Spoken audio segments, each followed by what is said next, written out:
ALG really saved me. I put all of my success on joining this group. People constantly checking in saved me.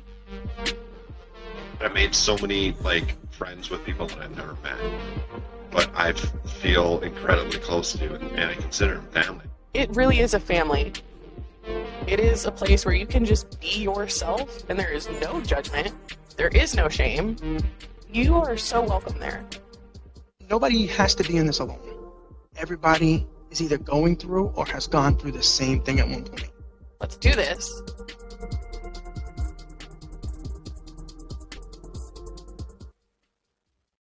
What's up, all you cool cats and kittens? We're back at it like a crack habit. It's the ALG podcast. It's been a long time. We know that we have not graced your car radio, your AirPods, wherever you listen to your podcast in a really long time. So let me be the first to say, hey, how are you? How's it going? I'm JR. As always, I'm joined alongside my partner in crime, David Roden, otherwise known as Fit_D-Rock on Instagram. And like I said in the beginning, this is the ALG podcast. Today's podcast is brought to you by the fine folks at Healthy Meals Direct. Go to healthymealsdirect.com, use promo code JR'sJourney HMD and save 5%. That's 5% off your complete order. And without any further ado, let's just get right to it. David. What's happening? It's been a while. It's been a minute. How's everything? I am phenomenal. Just getting back from the competition, all that kind of stuff. Back in the scheme of things, and it's going to snow here in Michigan soon, so here we go.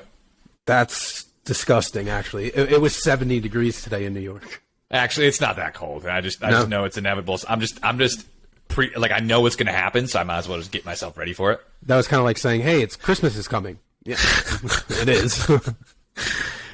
Too funny. So we're going to give like a 2-second recap for everyone of everything that's went on in our lives. Ready? 3, 2, 1. I got married, went on a honeymoon. I had a competition and reverse riding now. And that's it. That's all you guys missed. And bowling missed. season starting. That's it. That's it. And I actually, we got to talk about it. I got to officially meet you in person for the first time. Oh, yes. At your wedding. That did happen. That was for a solid 5 minutes. Yeah, I saw you all 5 minutes, but yep. I knew that was going to be a thing. Like I wasn't going to I mean, I hated that part because you amongst so many other people, I wish that I could have had more time to spend with. Yeah, Kevin. Kevin's going to listen to this. Kevin's going to listen to this. Hopefully Kenny. you all can figure out who's... Oh, all right. Yeah, it's Kenny.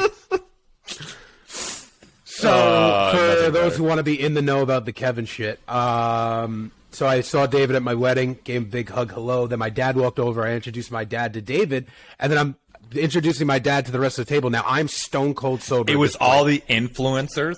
It was all the social media influencers. It was the Instagram table. So I'm just going around the table. I look Kenny in the eyes, and I go, this is Kevin. And then I go, no, it's not. No, it's not. And now, today, and forever, his name will be Kevin. Oh, my gosh. I figured it out why. I did Why? that. My photographer's name was Kevin. So all day I'm talking to a kid, Kevin. Yeah. That's funny. Yep. But yeah, that was fun. We got to meet for the first time. I will admit, John, at your wedding, because that was the beginning of peak week for me. And when that room of dessert came out at 11:30, that was honestly the biggest dessert room I've ever seen in my entire life for a wedding. Really? I've never seen anything like it. Because usually it's like one or two things. You got cake and one or two. You had cannolis. You had ice cream. You had cake. You had I don't know how many fucking different pies. Yeah. It was all the puddings. There was 4 or 5 different puddings. And I will admit, I'm a pudding guy. At 11:30 and the beginning of peak week, I was like, bro, I can't do it. Yeah. And I knew I was gonna break, and so I was like, at midnight, while I was still going, I left. I mean, I knew there was no shot of me seeing you at the after party where there was even more food and more alcohol. I knew there was more food and alcohol back then too. I tried to hold on as long as I could with. Did you have a beverage? I never asked you. We had a shot together. I know, but I'm saying other than that. No, that was literally the only thing. I had one shot with you because I knew I was not getting out of that. And you weren't getting out of that. Yeah, no, I said that, but I said that months ago. It was too fun. And then Had the I had the fish. I had the salmon. I only got salmon because you were on prep. I just want to let you know that. No, I'm being so serious. Really? Yeah, I was like, David needs to be able to eat something. I'll feel bad this kid comes over with my wedding and can't eat. Salmon. I love salmon, and I honestly, kudos to whoever your cooks were because they cooked everything on premise. And 9 times out of 10, it scares me getting salmon because usually people overcook it, and it gets dry, and it was solid. It was solid. I'm really happy to hear that. But yeah, so we got to meet, so that was kind of a big deal. And other than that, we're back on routine. Hey, we all have seasons, boys and girls. We all have seasons, and acknowledge them. Try to limit how long the seasons last, but things happen. It's life. Absolutely. And get back on routine. Absolutely. That's where I'm at right now. But we are actually going to save all that good stuff, all the competition talk, all of where we're at now. We're going to save that for next show. So you guys have something to look forward to. There is going to be another show. We're not going to go on another 8-month hiatus. It wasn't really 8 months, but today, me and David have a series of questions, random questions. We both don't know what we're going to ask each other. And we're just going to have a little Q&A between the both of us and kind of see where it takes us because I know it's going to take us. It's going to take us far. I'm going to start, and I am going to start with an easy one. All right, I am. I think this is going to be a good one for David. So, David, my question to you is, what do most people misunderstand about you the most? Oh, this is not even a question. Everyone just thinks I'm a rich, pretentious asshole. Like, there's no question. Like, everyone just thinks that because daddy's got money that I'm kind of like pretentious and better than everyone and all this kind of stuff, and I'm entitled, and it's actually kind of the exact opposite. If anything were true, I am underly entitled because of my my experience and what I have access to, where most people would be quick to charge a large amount of money for my experiences and my results in life, and I'm like, the idea of charging someone an insurmountable amount of money just because I can't do it. And like all that kind of stuff. And so I would say the biggest thing that people don't understand about me is they think I'm just this like rich prick kid, and it's pretty much the exact opposite. I'll attest to that. You're not that. I know what they are. I've met plenty of them. Yeah. I'm sure. I know plenty of lots. I went to school. I went to school with a lot of them. Yeah. I just call you a rich prick because I like to make fun of you, and if I didn't make fun of you, that would mean I didn't like you. Too funny. But yeah, no, I would say that's always one of the biggest ones. I got one here because this actually works with the New York in you, and so this should be an easy question. What's an insult you received that you're proud of? There's a lot of ways to take this one. I know. As soon as I saw it, and I was like, insult. Yep. Here we go. What is I got? I mean, like, I get called a jerk off all the time by my friends, but that's a term of endearment here. No, I mean, so if you want to take this like weight loss direction, because like whatever. I guess when people like comment that either the person, like the after pictures and the before pictures are not the same person. Oh, like 100%. One of the greatest feelings in the world is that one's great. Oh, it's the one you're on it's not steroids. The you're on steroids one. I get that a lot. I have never done any steroids other than prednisone, and that one doesn't make you strong. So probably I guess those two. Okay. Yeah. Okay. No, I can see that. I could easily see you taking a different direction, but I respect that direction. I respect it. That's always, honestly, that's one of my great, there's no better term of endearment than like seeing a before and after and someone commenting photoshopped or fake or whatever. Yeah. And I'm like, yes. Like, yes. Keep questioning it. I love it. Give it to me. I got a new comment the other day. Posted a video on stage, right? So like competition.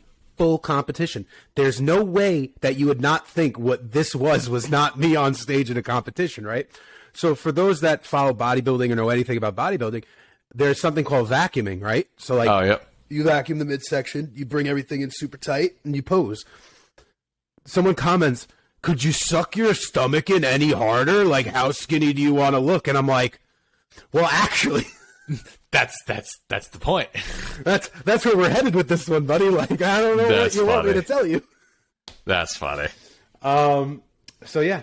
So the next question that I have for David, what's the best compliment you've ever received?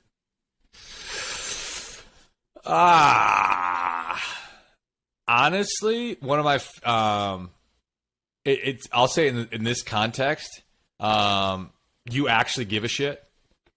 I think that's one of the greatest compliments you can get personally, because that means like someone actually respects your moral compass and you actually care.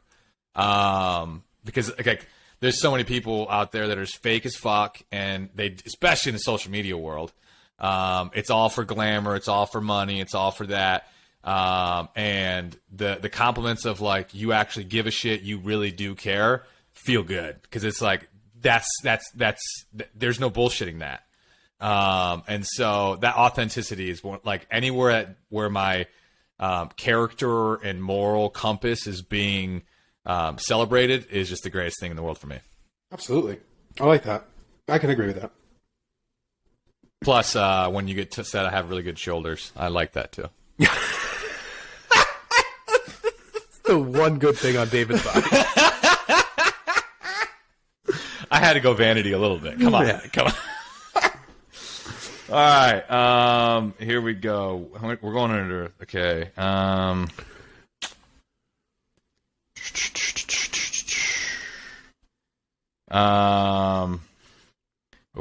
What is your biggest pet peeve? And I'm going to preface it in the nutrition space. Nutrition. Not weight loss, not fitness, nutrition. What is your biggest pet peeve? I'll give you my nutrition one, but then after that, I want to give you like my biggest pet peeve to date right now. So Okay. My biggest pet peeve nutrition wise, would have to be the people still going online and like saying that like carbs are bad and stuff like that. I think that's a huge pet peeve. More so like if you have a very big platform and that's like who you are on your platform, you're supposed to be the nutrition guy, you're the fitness guy, you're yada yada yada, and you're still misinforming people just to pop a number for a post or whatever. Yep. That's definitely my biggest pet peeve. Now I just spit all over the place on the internet. Because I posted a reel earlier. Someone made a reel mocking someone else's reel about them, like telling people don't eat overnight oats because of insulin. Oh, and, I like, saw that. You saw that, and that guy Yeah. ripped that girl to shreds. Oh, honestly, actually, that guy that ripped him to shreds actually just followed me on TikTok a couple days Oh, ago. really? 'Cause I did the same thing. Because, I was like, if you want to burn body fat, starting your day with overnight oats is the worst thing you can do. And Yeah. It's like, oh, my God, this is the fucking dumbest thing I've ever heard in my life. And it's always a balance of, like, do you educate? Do you shit on? There's a little bit of both. Because sometimes education and coming from a place of, like, control, it goes right over their head. But if you like, sometimes you go, obviously you don't go at them like personally, No. but like you get assertive and you go, come on, like Bro, sometimes it's the truth. I'll be honest, I've been a little savage on my social media recently, just kind of being sassy towards all these fucking bullshit nutrition stuff. And Welcome to the club, because that's all I do. I had this one where it was like this woman was eating a frickin' Reese's peanut butter cup, and she goes, "This just scares me." And she goes, "It's not stated on the bag, but it's stated on the individual wrapping." And it said something about GMOs, like contains GMOs, but it didn't say it on the wrap. And I literally made a video. I'm like, first and foremost, you're eating a Reese's peanut butter cup, Right, Which you care means about GMOs? which means you're not eating this often, and you're not eating this to a big volume of you're not eating it a lot. So what does it matter if you have one fucking piece of Reese's peanut butter cup with a GMO in it? Right. And then she goes, well, you of all people should know that habit continued has outcomes. And I'm like, oh, so now you're saying that some GMOs over extended period of time harm you. Okay, prove it. Tell me. I literally said it. It's like, prove it. And this is just some girl with nobody, like just starting to build a following, and a couple of things were fear mongering, and it was nonsense. Right. And then she goes, "Well, tell me what's good in GMOs." I was like, "No, that's not how this works. You say GMOs are bad. It is you have the burden of proof. You have to tell me in data and science why it's bad for you. I don't have to defend why I think it's good for you. You say it's bad. Tell me Tell why." me why. Right. Tell me why. And all she could say was, "Oh my gosh, there's so much. I don't even know where to start." I'm like, that is the go-to quote for anyone who's never been educated on anything in their entire life. I just don't know where to begin. I don't know where to start. I'm like, don't know. all right, that was a tangent. There's our tangent. Water's wet, and I don't know why. I don't know why. But anyway, my biggest pet peeve to date right now, and I kind of posted a rant about this and then deleted it on Instagram last night because, I don't know, I got it out and then I was just Story or post? Post. Okay. I'm sorry, no, story. It was a story. It was in my stories. My biggest pet peeve to date right now in the fitness industry is fucking tripods and professional cameras in a gym during peak hours. Horrible. Dude. That's one thing about. I mean, again, I was at Alpha Land during their the competition, so that was a shit show in and of itself. But oh my gosh, the amount of people that had their gold chains on with their little lavalier Bluetooth mic, working out, and it's just like, oh god, this is so fake. And I got into a fight last night at the gym. Well, I was this close to getting into a fight last night at the gym. That's funny. Yeah. Gym etiquette has died, so that's just what it is at this point. But yeah, there's no reason for you to have a professional fucking camera in the middle of a packed gym during peak hours and then expecting people to work around you. Yeah, exactly. Like, you're the burden. I'm trying to work. I just got out of work. I'm trying to put all my frustrations of the day into these weights, and you're in my fucking way. So that's that. So with that, I have another question for David. What do you got? This one's a little bit different. I like this one. If you could have coffee with any historical figure, influential. Well, first off, I'm not going to have coffee because I'm not a big fan of coffee. Because you're a fucking weirdo. Can you tell me I'm drinking a Bang or a Rain with like a person? Then we could talk. You know what? They actually just called me. They don't even want to meet up with you anymore. They have no. All right, I'm sipping on some coffee. Who am I sipping on coffee with? I don't know. You tell me, historical, influential, or someone alive right now. Who is it? So anybody at any time. Anybody, anytime. I'm giving you all options. Jesus. Like the man himself? Yes, 100%. Really? 100%. What? Okay, for religious purposes or like why? Across the board. Okay. Obviously for religious reasons personally. Okay. But even if you, in my opinion, even if you don't believe in Christ, there's no question he's the most influential person in the history of the earth. And so it'd be fascinating to talk to him. Yeah. He has a best-selling book. I mean, obviously for me it's religious purposes, but even that, I mean, you anyone who can in that position, like there's no question he's the most influential person to ever walk the face of the earth. And so, yeah. You get one question to Jesus. What is it? Dang it. Notice how he didn't say damn it. Fuck. I would say, gosh, because again, like the meaning of life, all that kind of stuff. I would just say, I feel like that's a waste of a question. I know. I would honestly, I would ask him, what should I know? I like that. Actually, because that could be interpreted in so many different ways. Oh, 100%. Like, because that would give the power to him to kind of decide on what I needed to know. Because I don't know what I know. If I'm asking a question, I'm doing it based on my thought process, and my thought process may not be seeing what I need to see. Absolutely. And so, like, I would ask him, what do I need to know? That's cool. I'd order 2 waters and be like, do the wine thing. Please do the wine thing. Do the wine thing. That's funny. All right. Who has been your most important professional mentor? I know it's tough because you have a couple different industries. I'm just gonna go with my 2 best men. So I'll say for wrestling and everything that I do in that world, it's gonna be Bull James. And for fitness, nutrition, lifestyle, and just like leading me to who I am right now, Steve Arnone. Nice. Cut and dry, yeah. No, I had a feeling that was me or 2 combo. I wasn't sure. And my Lord and Savior, Jesus Christ. Not making fun of you. I love Jesus. No, 100%. I'm not making fun of you. Well, I mean, that's a tough one because it's just like when I say it's mentor's tough because it's like that's some people would say that's like how do you call that? I don't know. Yeah. Yep.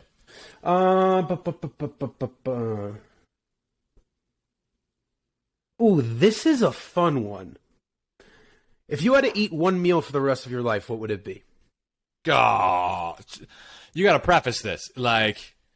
So, am I thinking about it from a health perspective? Am I thinking about it from just like I fucking want it for the rest of my life perspective? All right, like so if then I eat it, let's cut this in half. Let's break this down even further.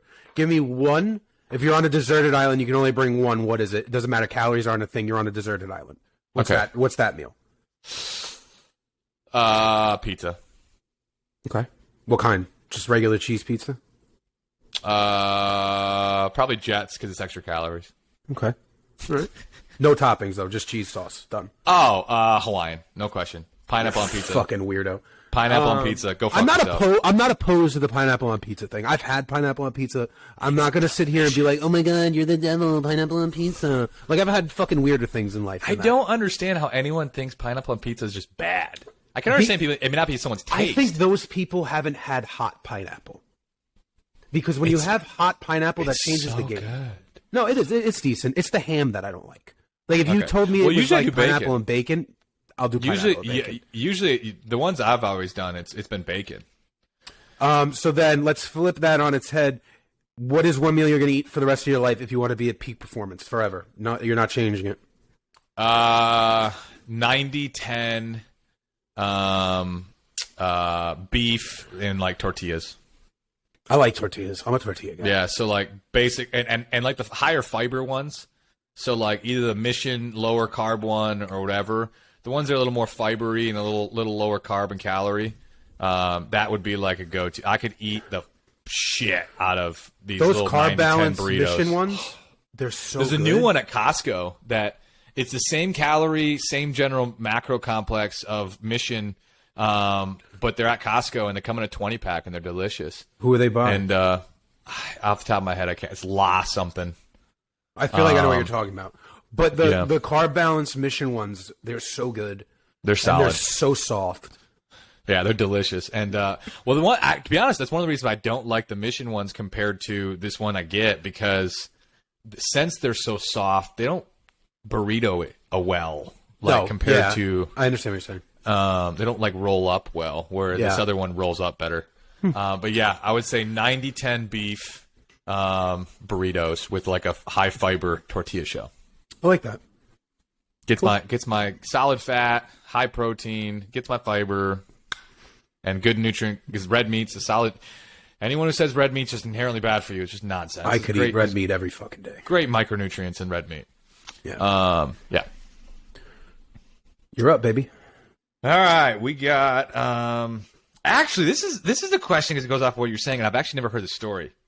How did you meet your wife? Oh, really? I never told you that story? No, I don't think I've ever heard the story. I mean, maybe I have, but I don't remember it. So, 5 years ago, my mom decided to take her side of the family on a family vacation, and at this point in my life, me and my mom had a terrible relationship. We didn't speak to each other for like 6 years. We had a very big falling out, whatever, and we had kind of been trying to rekindle that relationship between us. So she decided to, take all my siblings on a cruise to Bermuda, and it was this whole big thing. And I was like really against going just because of where we were at in our lives. And, my little brother, I was really trying to like build a very tight relationship with my younger brother at the time because I had missed so much of his life. And he had kind of talked me into going. And then at that point in time, I was working in the club business, and the girl who used to run coat check at one of the spots that I ran, she was a good friend of mine, this girl, Joanna. She just so happened to be going on the same cruise that I was going on.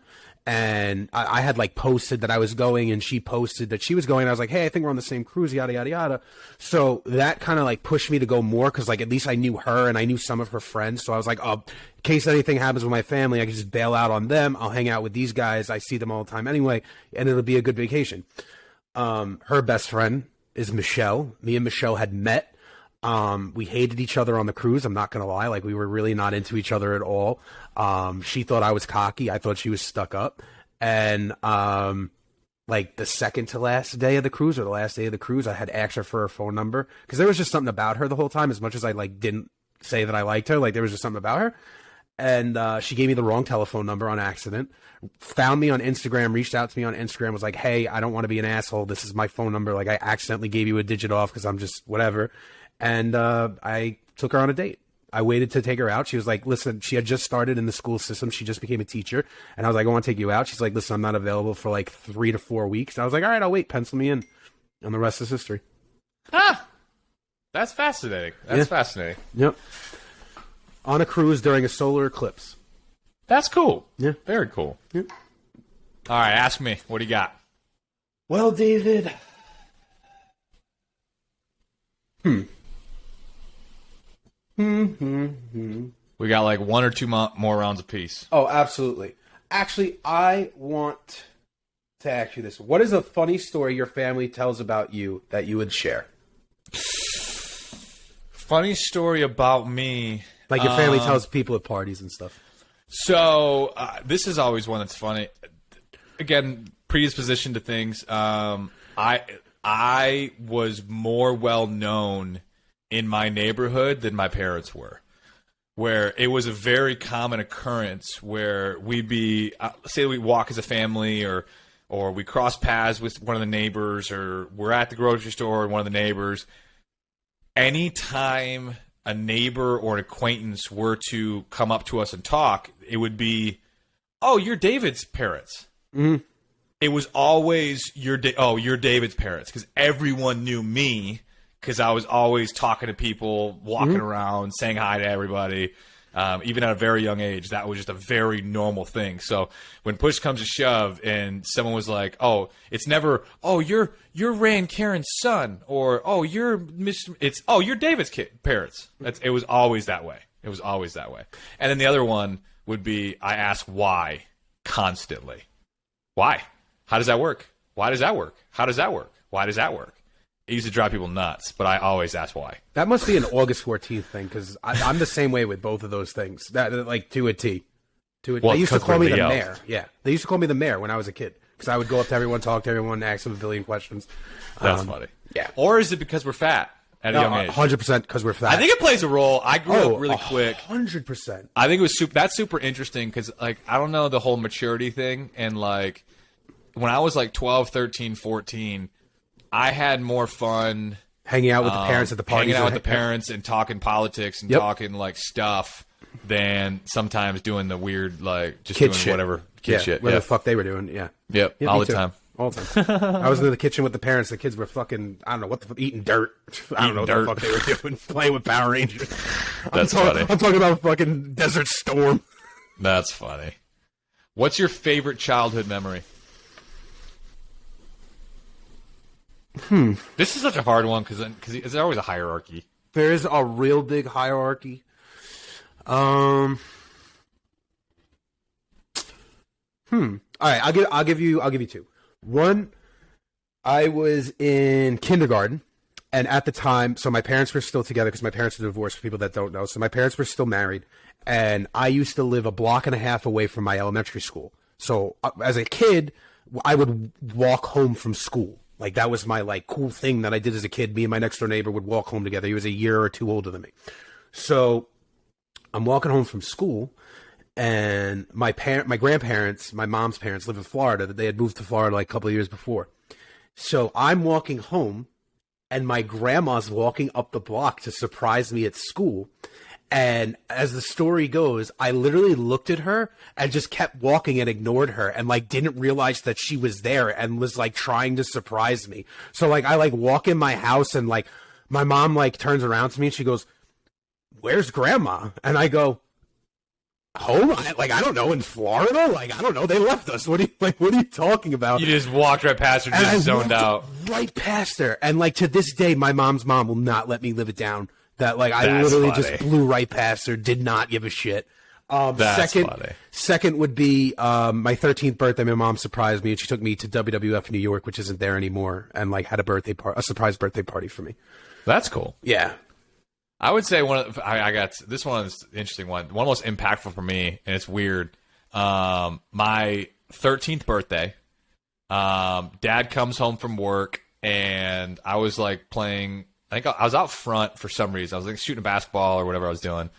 And Dad gets home from work. It's like probably 7:30, and it's August, so it's still plenty light out. And he gives me this hug, happy birthday, on my birthday, and he just starts crying.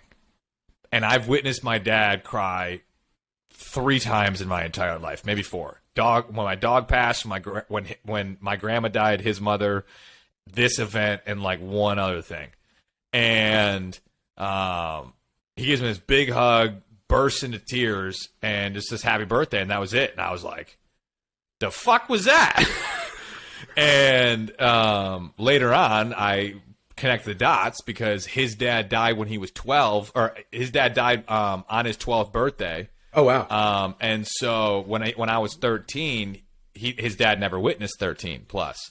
And so like he just was super grateful, and just that whole thing of his past, of his childhood, of his dad dying on his 12th birthday. I will never forget that moment. Like super random, but like that was huge. It was wild. Just a wild moment. I like that one. I have one more question for you. What do you got? If you could be remembered for one thing, what would it be? I lived a strong Christian life on earth. And that meant like treating people with respect, loving one another, holding people accountable, that whole world. I like that. I think mine would Obviously, I want a lot of money and I want to be shredded. Yeah, but you already have a lot of money, so. But definitely, yep. I think if I wanted like one thing to be remembered, maybe tied to my headstone, would be like he caused impact, not influence. Ooh, I like that. That's a cool line. Huh, I appreciate it. Don't fucking steal my line. I'm gonna put I'm putting that on mine now too. Yeah, no, it's beautiful. It's nice. Last one. Okay.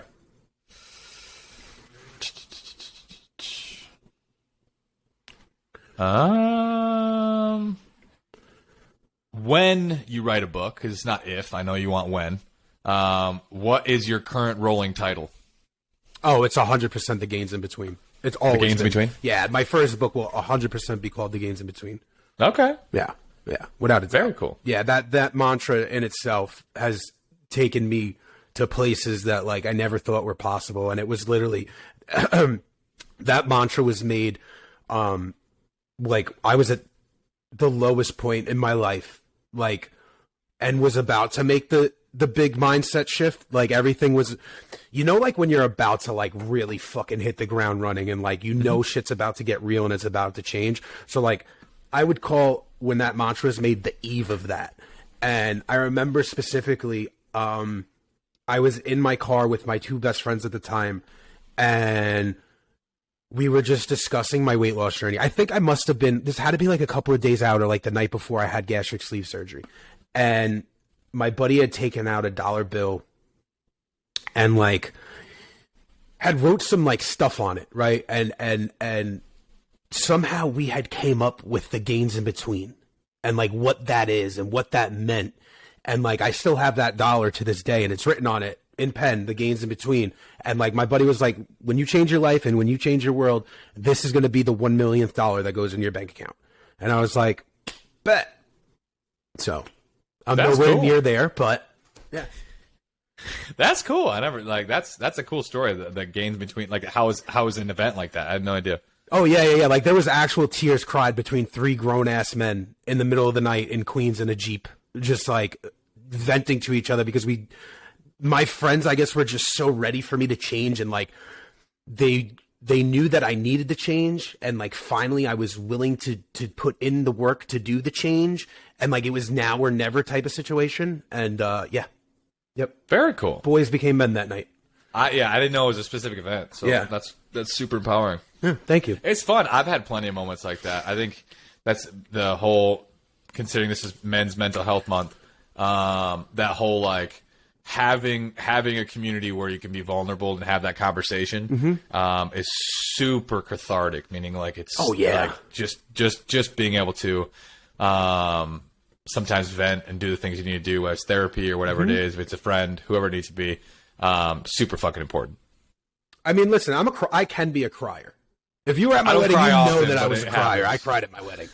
But yeah, I mean, it happens few and far in between. But like when it happens, it happens. I'm the same way. I don't cry often, but when I do, I do.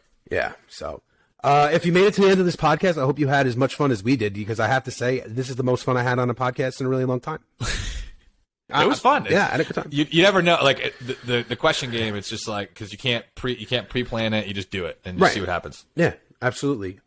You can. Is there anything that you would like to say before I close out this podcast? It's been a long time since we closed. It's been a minute. I guess my biggest thing is for anyone listening at this point in time. I know I got a lot of DMs over the last few weeks on people saying, when is the podcast going to start up again? I challenge you, whether it's on the YouTube channel or the Instagram. We definitely have ideas. We have plans. But I would love to get your guys' input. So anytime you have an idea, DM it to myself or John or to the Instagram handle or anything like that, and we'd love to get your input. Absolutely. And as always, please 5-star rate and review. Subscribe to us on YouTube. All the links will be listed in the description of the podcast, wherever you're listening to this lovely podcast. You can follow me at JARPS_journey. That's JARPS_journey. You can follow David at fit_DRock across all platforms as well. You can follow the Accountable Life Group at Accountable Life Group on Instagram. And if you would like to become part of the exclusive free Facebook community, we are at like 1,000 strong right now. You can do that by clicking the link in my bio. Is it in your bio? It's in your bio. It's in everyone's bio. It's in everyone's bio. You find the bio, you click the link, and it'll take you to where you have to click the bio. Click link in bio. Link in bio. Even though did you know TikTok pushes you down the algorithm if it says that in your videos? You know, Instagram used to do that. I don't know if that's still a thing, but I know Instagram used to do that also. I know TikTok, at least some bro said it, so it must be true. But hey, the bros know. The bros know. All right, it was a pleasure. Oh, and I'm glad to see that you survived the Instigate. Did you? Oh yeah, I didn't get touched. I mean, I lost 400 followers. I didn't track it at all. Like I mean, I only know because I was in an even number, and then I was not in an even number, and I was able to do math. And but like in the matter of an hour. So like when I first, what you about Young LA? What happened? Young LA's Instagram got like canned. Yeah, but then they got it back, right? When they got it back, I guess. But yeah, no. I mean, that was the thing. Everyone got their. Oh, I didn't know Young LA got taken out. That's crazy. You know, Cristiano Ronaldo, the soccer player, he lost 3 million followers during all that. Holy shit! I mean, it goes to show you how many fake accounts there are to a degree too. So like that's something I know that we should have closed out this podcast like 2 seconds ago. But like I was thinking about that. So like I think it really, because like I know personal friends of mine that lost their Instagram that don't even like use Instagram for like anything. Like they post their cat like every 4 days. You know what I mean? Like, and that shit was gone. So I think that really goes to show you like one, like how many accounts could, like how that would affect you. You know what I mean? 100%. Gone. See ya. Any point in time. Wake up and it's just. So on that note, don't put all your eggs in one basket. 1,000%. Don't put your value in social media. And remember, your following is just a number. Like, share, and subscribe for more. Yeah, stay sexy, stay beautiful, stay accountable. Toodles! Bye.